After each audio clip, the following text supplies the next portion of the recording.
Yes, Moans are very kindly let us have borrow some of their cats to scan. We've got a normal Sphinx cat, so it doesn't require shaving, so we can scan as many times as we like, which is cool. We've got a mystery murmur cat that's got a horrible ear at some point, and we've got a full blown HCM one, so hopefully you can see you're normal, and then an HCM, and the massive difference there is between the two, and it's really is that can be that simple. I think somehow you've got a couple of cases in. Yeah. Yeah. What kind of case? What kind of case are they showing any signs or? No, neither of them showing any signs. Okay. The other one, pink or green. Yeah. I'll say another slight. Okay.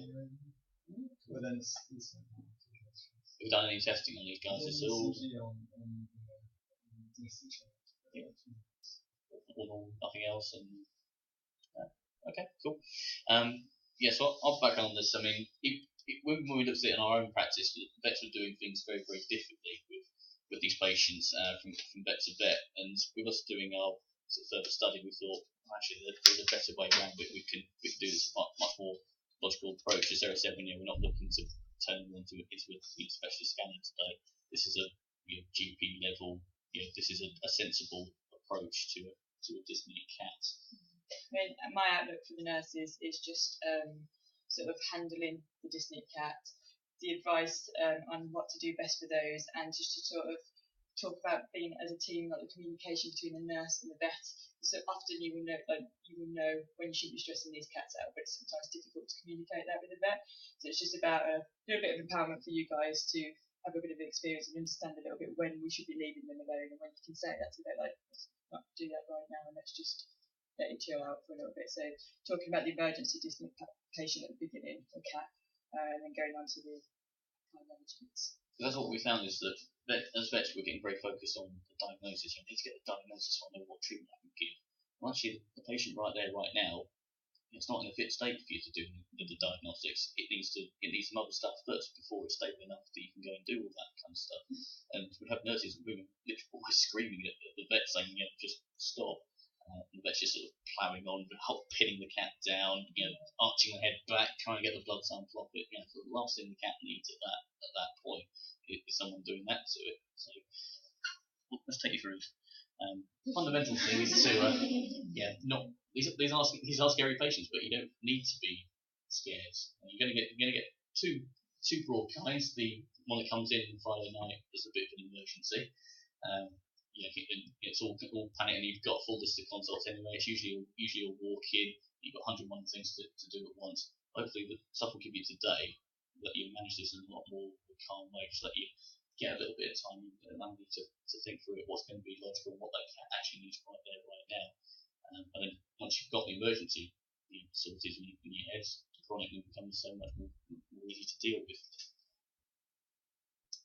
So initial assessment, triage, is both for vets and your nurses, because a lot of your nurses, it's going to be dumped on you out the back. Some reception is going to say, can you just deal with this? So this applies to yourselves as well.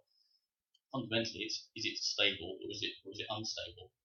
If it is stable to be examined and it's not really stressing out, heart rate, respiratory effort, mixed membrane colour. Is it in pain? That's a real big common cause of dyspnea is just sheer pain and discomfort. Working out whether all that's in play or not gives you a lot more information before they come along and take over. Always be mindful of what stress you're causing to these animals. So being in a strange room, strange environment, strange people just prodding it and poking it, and this cat doesn't know where it is. It is stressful for that cat, and that can just be enough to turn somebody's critical ones just over the edge. Just a point on that for the nurses, your initial triage stage, because often it is like a nurse that gets shouted out to the cat that can't be while you're waiting for a vet. Generally, these cats, if you're noticing that there's some sort of respiratory discomfort or effort going on, they're usually classed as being, in distress at this stage. So we should be putting them on oxygen first before we do anything else. So as our job as nurses, then get your patient out. If you've got a cat that has got effort, it's usually at a stage where it's pretty bad, it needs to be seen. So we get it back out the back, get it on some oxygen, and just watch it, view what it's doing, take a respiratory view in, and keep it on that oxygen for a bit, because for us that's all we need to do is just get it stable on oxygen. That's the most important thing at that stage. So get it straight out the back and get it on some oxygen. I'm going to spoil it for the next one, but what would you do then, vets, for your first step? I've got a lot of options here. Oh, sorry.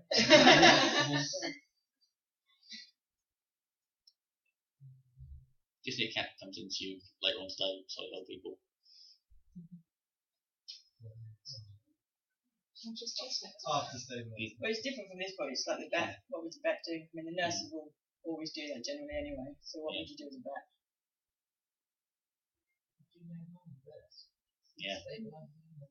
Yeah. Fundamentally, that's just it. Rather than plowing ahead with your X-ray, ECG, ultrasound, blood, etc. We might take this approach. Furosemide is probably my most favourite drug. It's a loop diuretic, fantastic for your heart things. Some evidence out there has a slight anti-inflammatory effect, and it also has a mild antitussive effect. So, I think of all the things that can cause dyspnea. Pretty hard to think of something it's going to not help in. So, furosemide, fantastic drug. It works almost equally well IM as it does IV. So you don't necessarily need to get an IV off this quite stressed patient to have some quite nice effects. Then we've just said oxygen, which they will come on to in a minute, of how to actually use one of these things. Analgesia is a important part of dyspnea. If you're looking at access to your methadone, so we have a can of worms there. We're going to Yeah. Just you open the bottle, for God's sake, use it. Yeah. There you are. Methadone, morphine, buprenorphine, and then last bit, which is just almost as important as the rest of them. Leave the guy alone. Yeah. What sort of doses of furosemide do you use? Usually between 1 and 2 mg per kg, and then monitor the effects afterwards. Depends on how the cat's doing. It's a simple answer. Really want respiratory rate down into the certainly below 50 after. Depends on the cat really. But you can repeat it pretty frequently. Sometimes you can be doing it every half hour, or even more in some real severe ones. But fundamentally, letting these drugs get to work, letting the oxygen do its thing, and just leave it then with your nurse. They can be monitoring respiratory rates, respiratory effort from outside your tank, and then you can get on with sorting out the rest of your list. Make yourself a little bit of time to go and manage this guy later on. Approaching in a much more logical way, not putting yourself under that stress, under that pressure that we all know happens on Friday night when you have walk-ins and you've got your full list of appointments and that. So, I think you did a bit of a spoiler for me as well. No, sorry. This is not rehearsed. Yeah. So, as Matt's just said, generally, once we've sort of stabilised them on oxygen and we've got to a point where we could do a bit of an assessment, they usually get stuck with us then. I say stuck, but that's what we want to do. So, they are left in our care, and this is what we're doing at this stage. So, most important thing really is to be aware of your oxygen supplementation. So this is the most simple thing that we can do to help stabilise animals, and you have to keep monitoring what the oxygen is doing to them. There's no point in putting an animal in a box and leaving it there for half an hour and then you haven't looked at it and you haven't changed things. So you need to understand what you're doing with the oxygen. Handle it minimal. You shouldn't be messing with these patients much. These are the ones that you are picking up and putting down and messing with, doing all that stuff, and it just stresses them out, which makes them worse, makes the dyspnea worse. So monitoring the respiratory signs, so that's not just your respirate, looking for the effort, where they're breathing from, the sounds. I mean, if you look at these patients a lot, you can get used to sort of whether it sounds higher or lower. So look at your normal patients, look at your sort of more ill patients, and get used to what these cats are looking like when they are dyspneic. And give you a bit of more communication with the vet. Then you can say, like, actually, after it's had its dimethyl, it's starting to do that. So get used to what they look like. IV versus IM. IV in these cases is not a very good idea. It's not recommended because there's a lot of sort of restraint and things that go on with that. So IM is just as good. It's quick. You're not messing with them too much. So IM generally is a better idea for these. And in respect to that as well, a lot of people will want to place an IV catheter because obviously it's good. You need to get that IV catheter in there. However, if you're going to risk them collapsing to get that, then give the IM drugs first, give them oxygen supplementation, leave them alone, and then go reassess the patient whether you can handle it at this stage. And if you are, a little bit calmer and you can get one in quickly, then get one in. If not, step back and continue with what you're doing. All right, so just don't plough straight in with putting an IV catheter in just yet. There's other ways you can do it. Know the drugs that the vet's going to want to use because you can get these equipment ready. It's an emergency potentially, so of course it's coming in here, so they've got added stress and white coat syndrome and things like that. So you should have your crash kits around, and you should know that your vets are going to want furosemide and other things that you may need. They're going to need pain relief, that sort of stuff. So just be aware of what potentially they could need, and talk to the vet. Discuss with the vet what's going on. Tell them how the patient is responding to each sort of drug, and whether it's okay on oxygen, whether it's been on oxygen for half an hour and it's not changing. These are things they need to know, and they sort of need you to tell them that because they're consultants. So keep communication good and clear with them. Okay. Oxygen. Right. So oxygen supplementation is probably usually just given by somehow attaching a T-piece into one of these machines if you've got one. Sometimes just trying to flow by around their faces, which is fine. If you haven't got one of these, you can give flow by and it is effective. There's other ways of doing it, but when you're using these units, they're really useful to do, but you shouldn't be doing them with just 100% oxygen.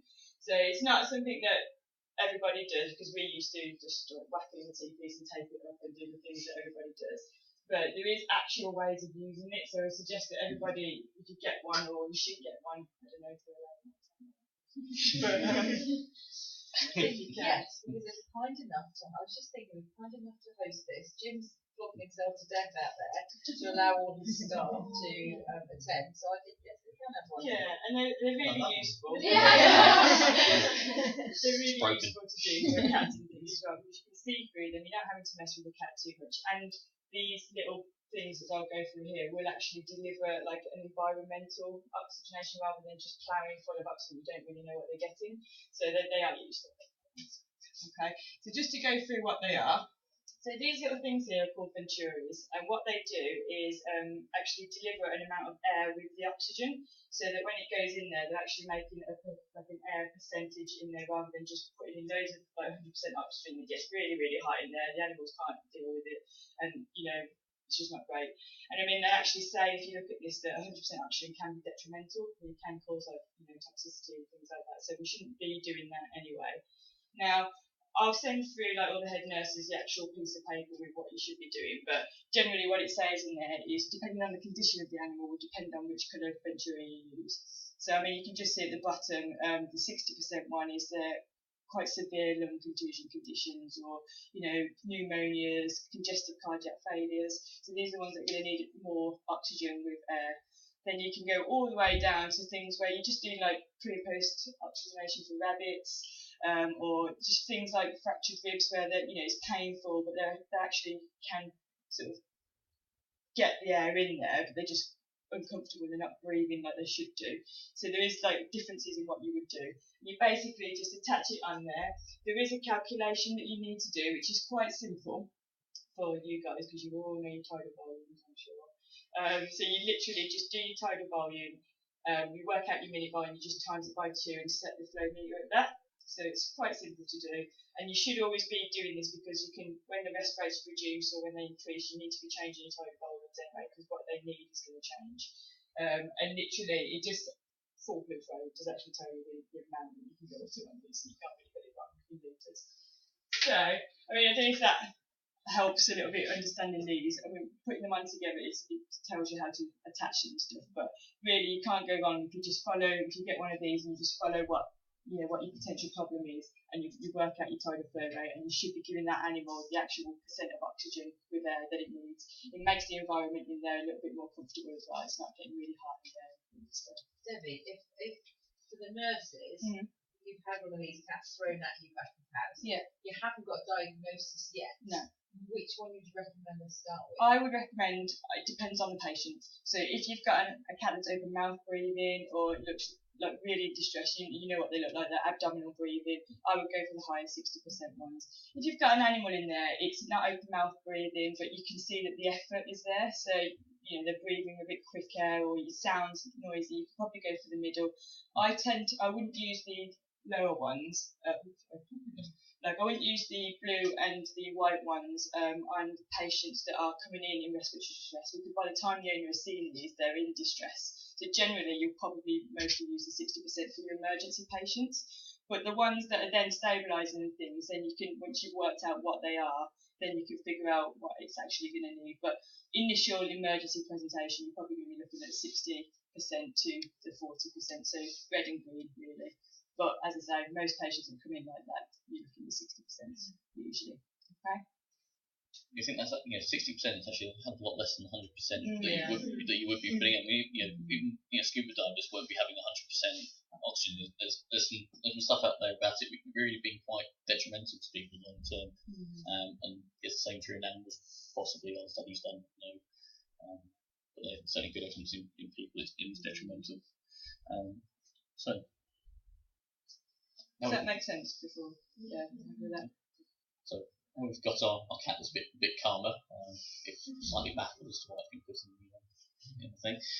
There's only really going to be 4 groups of things that will cause a dyspneic cat. You've got your heart things, HCM, RCM, all the different ones. Asthma, disease of pleural space, pylorix, Kyphorix, all those kind of things. And then the badness category of trauma, neoplasia, foreign body, smacked by a car. A lot of those things you have a reasonable idea from clinical history. But fundamentally, it's only those 4. And as I said earlier, Furosemide is going to benefit all of those. So, what would you choose next? Vets. Or nurses? On to the next page. There's different ways to take this. What I want to encourage people to do though is we love fracascentesis. Especially Michael, look how happy he is on those pictures. I mean, it's pretty simple. You don't have to necessarily set up the full thing. Sometimes just putting a needle and seeing if you've got some fluid in there, if it fits with your clinical picture, can be a really, really useful thing to do. It can be diagnostic. If you get a low back, this is Nico here, who has a restrictive cardiomyopathy. He's got a bit lumpy, so we had to do a form GA with him. Michael took 300 mils of modified Transilate out of his chest. The cat that was really quite dyspneic. We've not done any ultrasound or anything else, or any X-rays at this point.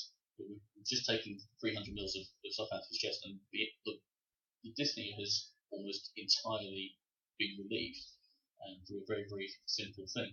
I have it under good authority that you can use fracascentesis in place of the ECG in the cardiac imaging package, I believe. I haven't heard that, but I don't see a reason why not. Because they're similar prices. Yeah. So and provided you're following the guides, the procedures there, it's pretty hard to actually do any damage to these guys. You're using a nice butterfly needle. You really have to be going some to hit anything vital if you're going in that rib space on the right hand side. And the amount of effort this can save you. Because if you do take a conscious X-ray of these guys and you've got a pleural space that's full of this amount of fluid, you're just going to get complete whiteout. It's not going to move you on any further. I would encourage you to really think about this, because it is a very, very useful thing. A lot of these guys don't require sedation. They'll all just sit there for it. Just same needle going in. It's the same as any other kind of injection, and you can tell an awful lot of information from it. Just to add to that, from a nurse point of view, with conscious X-rays, it's actually difficult to do a conscious X-ray on a cat that's in respiratory distress and try and get a picture that's actually diagnostic. So generally, if you do fracascentesis, it's much easier to keep them less stressful. just holding the patient to do something like that, which could potentially alleviate the problem without putting them on the table, trying to put a sandbag under them, trying to keep them there. It's much easier in that respect to reduce stress and potentially do something that's going to alleviate it at the same time. So just consider that. Yeah, a little bit of third eye oxygen for the guys that aren't sedated. You can't really do that with a conscious X-ray. So it is a nice, useful thing to do. And I say, for you following that guide, it is pretty safe. If you did have to give a touch of sedation, what would be your preferred option on a dyspnea? We used a slightly different one on him because we have Nico is zoned by slightly insane. Usually I quite like a ketamine with Dasalam combination. You can give that IM, and it works really well. I think 5 mg per kg of ketamine and 0.2 mg per kg with Dasalam. Does sting a bit, but does do really nicely. For him, we had to use butorphanol and his own has a bit of a thing about ketamine. Not that way, just she researches ACM and LCM a lot, and found someone who didn't like use them, so we had to use something slightly different for them. The other question I'd have is, if you took an X-ray through this, so you kept the cat in this, does this show up on X-rays? No, that does work.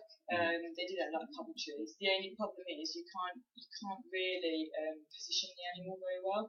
So you've got to again say, am I going to get something diagnostic? Yeah, you might see some fluid, you might see something like that. So yeah, potentially. But again, if it's something that you are listening to and it sounds like psychosis is going to help, or even like Matt says, it's not, even if there's nothing there, it's not particularly that bad, really. Still further on your diagnostic. Yeah, I mean, is it going to be worth doing an X-ray after when you're potentially taking something up? I don't know. Like, you've got to weigh it up case by case, but you can't always position them properly. So then, is it going to be diagnostic? That's what you've got to weigh up. So, but yeah, you can use it. I'm not saying don't do it. I mean, there are cases where it is entirely appropriate. Just trying to open your mind a little bit more to the other options that are out there and how they actually can be really, really useful. People just get very scared about photosynthesis. Stands to reason you put a sharp needle into something's chest, but it is very useful, and it's a lot safer than you might think. Yeah, the majority of ECC, like CPD, do as well, or recommend photosynthesis as well. So yeah, they do suggest it quite highly on there for dyspneic cats. Sorry, that hasn't got a fluid fusion. Would you be worried about the works? Only if you have to be. Yeah, I mean, if you're using a three-way, you've got a three-way tappers on there. You can always just play around with it a little bit first. It's got its drugs on board. It's got the oxygen nearby. Have a little play around with it first and make sure you're happy with the way it uses. It's safe practice. As long as you go fairly eventually, follow the guides. You can just drain off a little bit. Even if the thing slips off and a small bit goes in there, it's not really the end of the world. We'll reabsorb that eventually.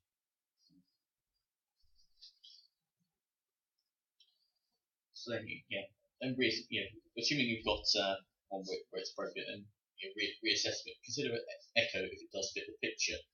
The key for this is for a vet is to talk to your nurse again, because we get so fixated on the diagnostic side of things. Is this cat going to be something we can echo? Is it or is it just going to completely freak out? Is it one that needs to be in sternum, where you can't tip it into lateral?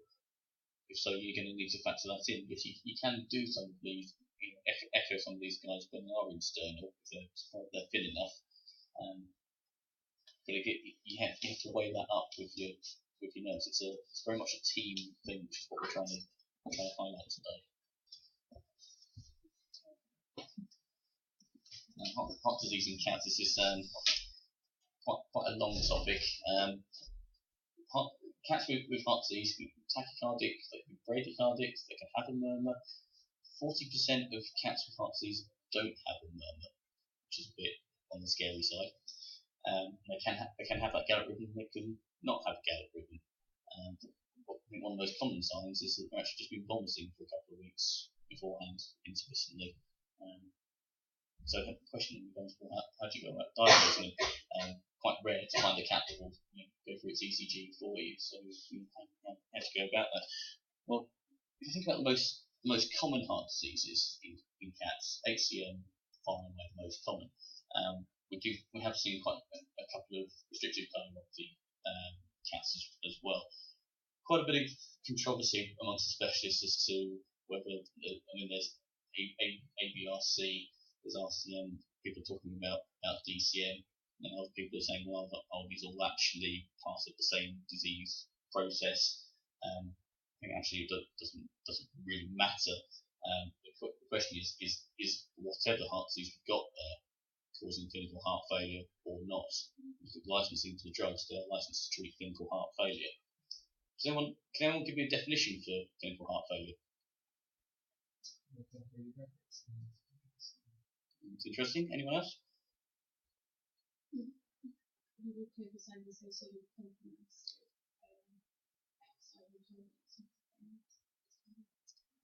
There is no accepted definition for clinical heart failure, which makes it a bit kind of, well, where do we kind of draw the line with these? And that's the thing. You have all these drugs which are licensed for heart failure, but there isn't a definition for it. So just doing just weighing it up with the clinical science. Yes, have you got diagnostics that fit? Fundamentally, for these guys, if you look at how the pathophysiology of these conditions, where these guys start tipping into showing these signs and showing it is where they get the large left atrium, in both HCM and RCM and all the other types you might want to find or give names to. So that's really the only thing you need to look for at this level. So if it has got a large left atrium, yes, it's likely to be a heart issue. If it doesn't, then it's pretty unlikely to be a heart issue. You don't need to go into the measuring the minute various thickness of walls. You can leave that for the specialist side of things. Guys that are doing scans every 6 months for the same cat and watching it to stay more or less the same and then steadily get worse. When you've got an emergency guy, one that's really dyspneic as a result of congestive heart failure, to the point where it's coming in as an emergency, the changes are going to be huge on that heart. That's going to have an enormous atrium. This is a right parasternal view, so you've got the left atrium just down here. I mean, it's actually the same size as the ventricle there. I mean, it's pretty obvious when you find it. Yeah, you can go and measure it. So it should in the long axis be greater than 16 millimeters. But some of them go far and away above that. And actually, do you need to measure it? Often your gut feeling of this is right. If it looks large, it generally is. When mistakes are made, as people start measuring the thickness of walls, they go, oh, it's a little bit borderline, and they start putting it on drugs, and actually it doesn't necessarily need to be on these. If it's got that large left atrium, it's in heart failure. If it hasn't, then it won't be.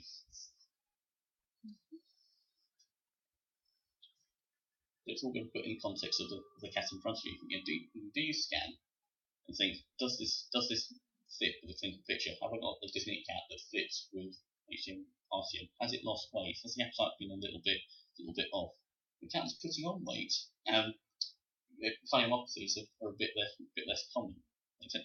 Guys in heart failure tend to lose weight. So just think about that in the context of what clinical history and signalement that you might have.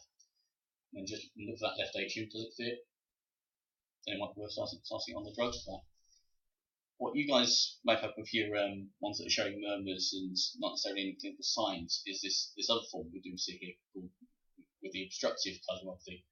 The difference is that a lot of these won't actually have big left atrium. They'll just have a little bit of a bulging on the septum compared to the HCM or the normal type, and it almost makes a bottleneck when you're just going through systole, so that you get systolic anterior motion of the mitral valve in that way. Because murmurs are turbulent, so a turbulent noise. If you've got a bottleneck, the blood's going to churn up, and that's going to create a murmur. Now, a lot of these guys won't ever get the large left atrium, but it's a really common cause of a murmur. I mean, these guys that do have this, you can put them through dentals, and they'll be fine. Most of them, as long as they don't have that big left atrium. So bottom line, it's usually pretty obvious if it's there or not. If you've got a half decent scanner, you might be able to find the smokiness. If you're getting clots starts to form, that's your second step. But your first question has to be, and keep banging on about it, have you got that large left atrium or not? For guys that have got, maybe give you a little bit of history for hypothyroid, you probably would want to check that first. Hypothyroidism will show exactly the same kind of heart changes as HCM, but those heart changes don't necessarily need to be treated because they will reverse once you've got the thyroid under control. There is no way yet to reverse those changes for HCM and RCM that we know of. Treatment for heart failure, guys. Licensing wise, Fruitmite is just about the only thing that is licensed for clinical heart failure in cats. Your ACE inhibitors are only licensed under the kidney side of things and can be used under Cascade. In the short term, Fruitmite, oxygen, and good nursing is what's going to benefit these guys. Long term, there's not actually a lot of good clinical evidence out there. ACE inhibitors are possibly beneficial, but the studies are quite mixed on that. They don't seem to increase life length. Some evidence they increase life quality, at least for the kidney side of things, but not really life length. So, and how do you really assess life quality in a cat? Quite a difficult thing to assess that, I think, at least doing it objectively. Would I put an ACE inhibitor chronically? Probably yes, because with Fruitmite, if you think about it, you're getting RAS stimulation, RAS system, and even if the ACE doesn't help the heart directly, it's going to help the side effects of the Fruitmite. So I would probably use it. A couple of studies are starting to come out with spironolactones. Cardalis are quite keen to get a load of cats onto their drugs, so they're pushing for spironolactone studies. It might help the change in heart shape chronically, but often these guys have gone through quite a bit by the time you pick them up. So is it going to be useful? Jury's still out on that one. Then we've got Symmetra. They're trying to get a license at the moment for the heart side of things. Have I used that? I've used it once.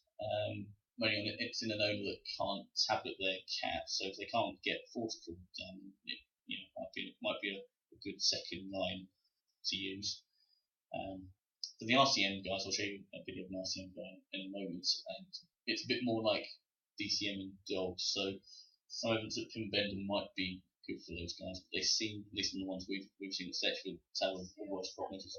Sorry? Restrictive. I'll show you. I've got a nice video of it in a moment. And then one I can never pronounce. Whatever's in Plavix. Yeah. That's about 70% better than aspirin if you have got the larger embolism signs there. But it is eye-wateringly expensive, so not many people that end up going for that. You can get aspirin for that's a lot less. Radiography, we tend to use this if a quick and dirty ultrasound scan hasn't given us an answer, or it's a bit borderline. The thing about it, if you've got an ultrasound where and you're pretty convinced that it's a real big left atrium and a really thick wall, you necessarily need to go down the X-ray route. You might do, pick up concurrent disease. Poor cat would be pretty bloody unlucky to have that going on as well. But always it comes back to communication with yourself and your nurse. Is this patient safe for doing what I want to do? Am I going to get a good diagnostic image from this? If it sets up okay for it, then it will differentiate the lung disease aspect side of things from the badness. You can tell a bit from that. As I said earlier, ketamine and dantalam is quite a nice combo for these guys. ECG, probably one of the most widely and inappropriately used things in the company. Generally, I would only use these if we have got an arrhythmia. Also consider again the patient stress. You're going to be clipping on these horrible clips onto a poor cat that may have some quite marked issues here, and they're often actually secondary to underlying causes in cats. So focus on the primary cause of heart disease or electrolyte imbalances, kidney disease, blood pressure, those kind of things before you think about whether the ECG is necessary or it's just going to go away if I actually treat what the underlying problem is. Sometimes it is useful, but it's picking your cases. And then blood sampling, which is kind of the reason why we started doing this. A lot of dyspneic cats were coming in, we're seeing this at a number of practices, including our own. Nurse putting them down, yanking the head up, but poking a sharp implement into the neck of a cat that is compromised breathing-wise. Think about what actual information you're trying to get from these. Now you've got the biomarkers. They can be, they're better than they used to be. If you use a cut-off of about 270 nanometers per litre, that does seem to catch quite a lot of cats that have heart disease, but we're talking ones that have murmurs, but not actual any clinical signs. That, in combination with an echo, might be quite a useful protocol to use. But you do get these false elevations, especially if you've got thyroid going on as well. We've got high blood pressure. So just be aware of that. But if you think about the sensitivity and specificity of this, the higher you have the threshold for the probe BNP, the more sensitive you're going to be at picking it up. Because the worse the heart disease is, the more BNP it's going to check out. So if you move your own threshold, don't necessarily believe what the lab tells you. Just move the threshold up a little bit higher. Use a couple of tests, and the sensitivity you're picking up heart disease is going to be higher. So it's got its place, but it's in conjunction, I think, with other things. But fundamentally, don't stress these guys out. This is not an emergency. It's not useful in an emergency setting. Yeah, just a few things on that. A lot of the time when you have the emergency dyspneic cats in, blood sampling is requested a lot, which is why we sort of, as I said, did this.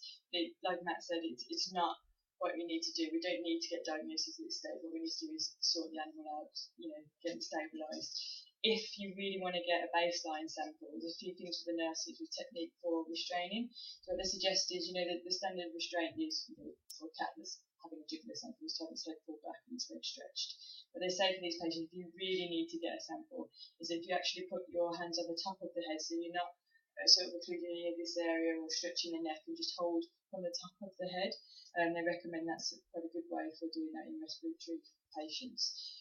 Also, if you're trying to get, if you want to get a PCB or a TP, just try and consider other areas of the jugular. So, you've got these spikes and things like that, which is going to be a little bit less stressful. You can get a tiny amount of blood, really, with doing a PCB and a TP if you really want like a baseline emergency sort of a database. So just be aware of that. Also, have another nurse just giving some flow by oxygen. Don't forget that we need the oxygen. Take it slowly. But more than anything, if you feel really uncomfortable because they're stressing out, don't do it. Just say to the vets and everybody be aware, this isn't a good time to do this, and just let it be for a bit, give them some drugs and things. Yeah, as a vet, nurses are telling you, can't do this. We're stressing it again out. Listen to them. I've been there myself, gotten a bit of a huff because I just really want an answer for this. But actually, just take your time and just let the animal chill out a little bit, giving it some, a little bit more of the brood mad, a little bit more analgesia, a bit more oxygen. Just taking your time over this is often the best way forward. Go back to the scanning. So we've got 3 cats in this today. They've been clipped up already, at least ones that need it, and we're going to get you to put them in sort of right lateral, but you can do take some time to practice doing it in sternal, because sometimes if you can get the view there, that can be very useful without stressing out on the thing, proper distress right there. 8 to 10 megahertz, and then adjusting the depth. I think your ultrasound machines have got a pretty nifty one, so you don't really need to adjust the settings any much more than that, really. Tap it with the apex beaters, and then practice just getting a long axis and short axis, roughly 90 degrees to each other. Then use your gut feeling. Have you got a massive left atrium like that? Does the wall look chunky or not? That big left atrium is really all you need at this level. That's it. Has anyone got any questions at all? Is that useful? Not useful? Just talking out of our bottoms. Yeah. List of things that mentioned it could be asthma is on there. Yeah. Do you ever give steroids as well in case we do good. Steroids contraindicated in heart failure and some of the more severe acute emergency things on there. So I personally wouldn't. But we do see lots of vets giving them, but we wouldn't in that stage until I'm dead sure that I've got an asthma cap, which would be post all of that and X-rays. I've got a couple of X-rays on there for asthma caps, but I'm seeing those later on.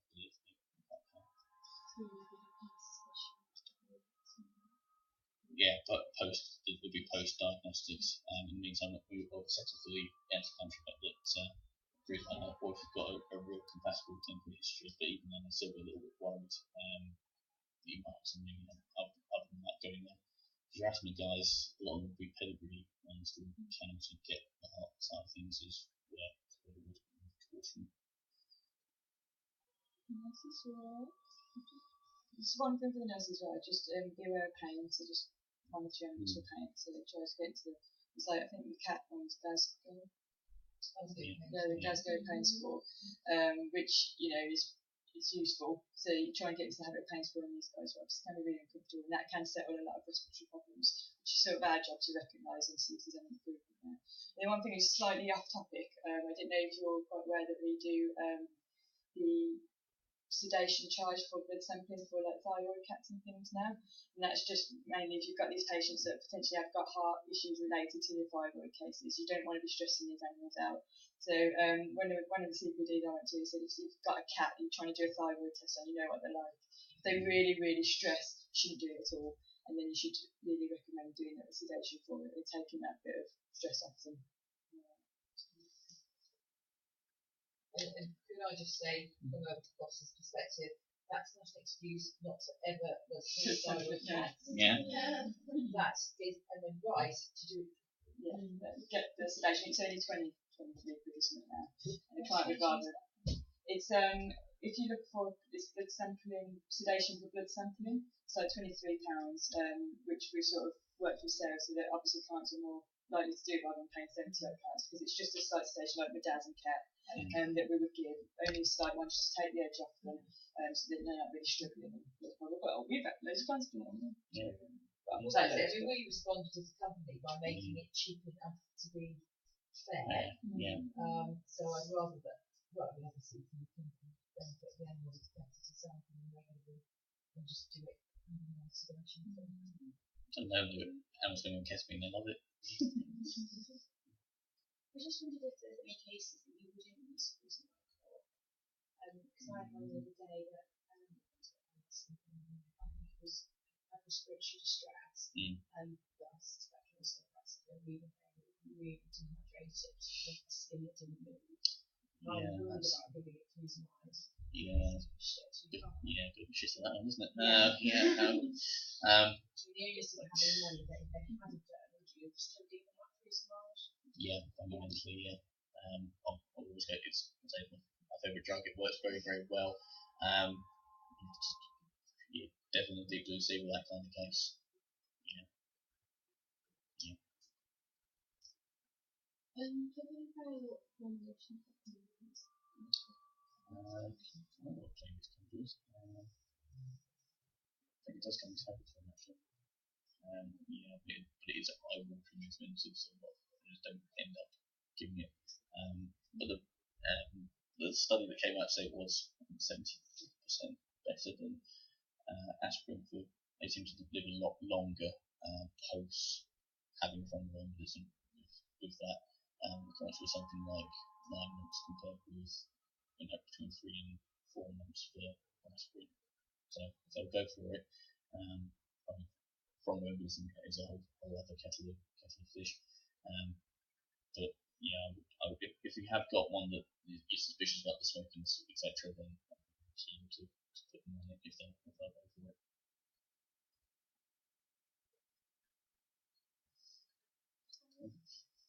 This is Nico, who was our restricted guardian for monthly cat. This is the kind of rarer form that you'll see, and this does crack after a little while. You can see just how poor that contractility is, and just coming in there, just how big that atrium is. It's just not moving at all. pretty obvious, isn't it? compared to a normal cat. So we'll see what scans you get from the guys we've got in, and hopefully got some new skills. If you guys, when you get this, if you order it, if you want any information about it, you can yeah, the ICU unit should, the hospital unit should, if you order it, you should get one of these. Have you already got one of those? Yeah, we've only got one, but just the extra. You can just A get long this as a time pack. ago, I don't recognise anything. Sure. I'll show you where to do it on the digital side. So that's but if the nurses want to go through that separately afterwards. Think about like nasal performances. You can probably do that. Not in cats. Yeah. Or any other race. Yeah. With cats, we tend to use flow by because they fit in, because you're going to be near them, or they go in here because they fit in. Dogs, it's different, obviously, because they're going there. Dog de Bordeaux, DCO. But we have got nasal prongs for the dogs because they tolerate a bit better, especially like, say, if you had a Dog de Bordeaux, DCM, that's like a bunch of big nose, you could probably get that on there. Or with dogs, because we haven't got a big kennel, we'd have to just block off the kennel and stick the circuit in there and give them oxygen that way. So you've got to remember that's got a much bigger space for them, so they're not going to get the whole issue with get really, really hard stuff like that. She's generally not pulling the whole thing up. But yeah, it's the same with dogs. It's a bit easier because you can use these things and you can do the whole thing and stuff like that. You just got to be aware of repeats and stuff like that. But cats would be flow by in that because they're stressing. Is there any way to get to sort of follow-ups? Yes. Follow-up scans, I would kind of do them every so often for an HCM one that might be worried you. The bigger the atrium, the more likely you're going to get that blood that's just standing still. Staying still is more likely it's going to clot. So it's a bit of a judgment. I always talk to Jeremy the same, but the advice would be scanning this every so often. How often do you really want to do it? But Jinx, who we've got out there with HCM, we're scanning him sort of every year or so because he's quite nice and stable, and that's as far as he really wants to go. Mrs. Shelton, who owns is it Apricot? Yeah, she or had Crumpelina. as well. She's quite lucky. Yeah, she's will scan anything as frequently as you want. Yeah, so it depends on the client. Yeah. Sorry, it's a Sorry? question. I know in dogs that there's some evidence that remembering can be helpful before someone's a pathway and actually occur. Yep. Is there any evidence that anything can happen before you start? Nothing currently out there to So if you diagnose it, it's just waiting until the Yeah. I mean, I go to Mike Martin's every so often just to do a couple of days just to see how things are done at that level. And the number of cats he's just got there. Spooky. Number of cats he's just got there that are been had diagnosed with murmur at say 2 and 3, and it's one of the obstructive type, and he's just scanned them every year, and it's just exactly the same. The cats now are 10, 11, 12, and it's just scanning every year, and it's just nothing. A lot of people would have put those on ACE inhibitors at the very start, and then just gone, well, it's not developed because of the ACE inhibitor. Actually, it was never going to develop, so you didn't really need to.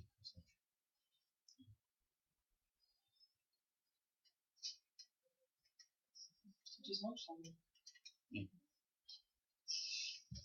Well, the cats will be crazy now. We'll be like, Yeah. oh my god, don't touch him. Don't touch him. Thank you, Whipple, for bringing your children over. Well,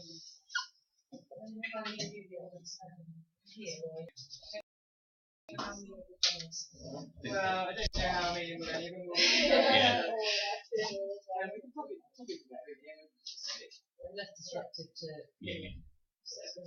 I'll bet this plan now. You guys got a table? We haven't got a table, have you? Didn't it? Yeah. Yeah, we've got Cat baskets. Yeah.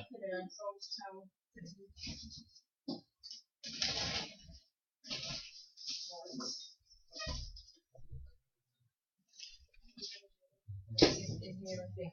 Yeah.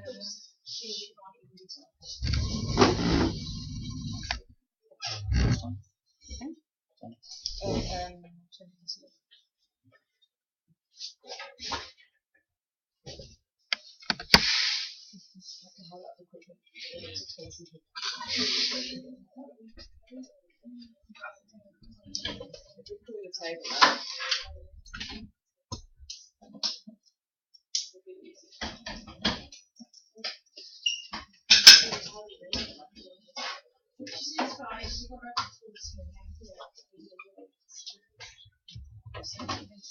Did you figure out how to stop the computer thing? Oh no, You I'm can't still turn going. off, like, Right, that's yeah. all right.